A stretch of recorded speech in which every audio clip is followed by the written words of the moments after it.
Hello, everyone. The Royals are getting pretty close to the 500 mark on the season. Now, Kansas City wraps up its series in Houston. Happy belated birthday to Bruce Chen. He turned 35 years old on Tuesday. Chen showing how it's done. He finishes with 6 strikeouts, and then the bullpen will take over. Royals pitchers combined with 14 different strikeouts on the day. Kelvin Herrera, Jose Majares, Greg Holland, and Jonathan Broxton all come in to strike out some Astros. Another save for the Brockster as the Royals come back to win this one. 2-1 is the final. They're off tomorrow and return for a weekend series against the St. Louis Cardinals beginning on Friday.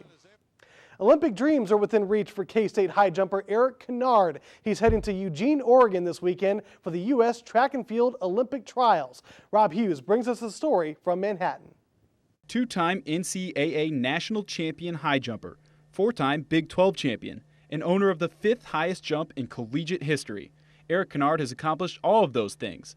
Next on his to-do list is to make the United States Olympic team, all at the age of 21.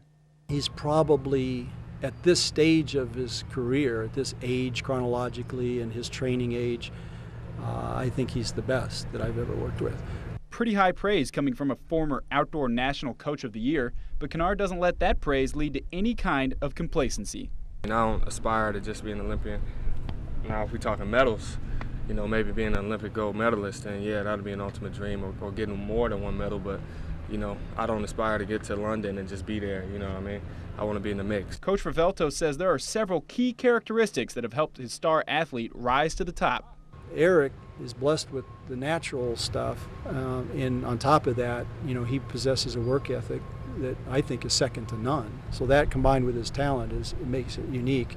And he's also a great competitor. But even great competitors have to overcome the mental obstacles. Like the little angels on the cartoons, and I've said this before, one pops on the shoulder, saying you can do this, and the other's like, man, that bar's high, you got no chance. I just visualize it and go out there and do it. I just close my eyes, think about it, see it happening, and then do it. That's it. That makes it sound pretty simple, but qualifying for the U.S. Olympic team is no small feat, something Kennard is well aware of. It's not going to be easy, but like I said, I'm just going to go out there and do what I come here every day and spend 5 and 6 hours at a time in practice to do, and compete and jump high. Well, he's going into it to win. It doesn't make any difference who's there or what it's going to take. He's going in to win, and I'm certainly not betting against him. So whatever it takes. Coach Rivelto didn't make any guarantees for Kennard, but if those comments are any indication of how his star high jumper will perform in Eugene, K-State might be looking at its next Olympian. In Manhattan, Rob Hughes, Kansas First News Sports. Thanks, Rob. Kennard begins his quest at the preliminary qualifying beginning on Saturday. Good luck to him. KU basketball players take some time to stop by Topeka today. Elijah Johnson and freshman Zach Peters visit Bob Chipman's camp at Washburn. It's his second trip for Johnson, who is still recovering from knee surgery that he had a week after the season ended. Both of the players are at different points in their respective careers, but have a lot in common playing for the Kansas Jayhawks. I get to do something that I've been wanting to do for a long time now. I finally get to lead. I've always been a leader, and I've never really been a follower. I won't say really, I've never been a follower. So to actually be able to lead the team, in my opinion, means everything. I think that means the world to me right now. First 3 weeks here, I've really enjoyed it. Getting to play in the practice facilities, use the locker room and everything. It's kind of it's really exciting to get to experience all that in the summer. It's Kansas. That's the only thing you can really say. It's Kansas. I mean, it's the best basketball tradition in the world for collegiate sports. Still moving slow right now.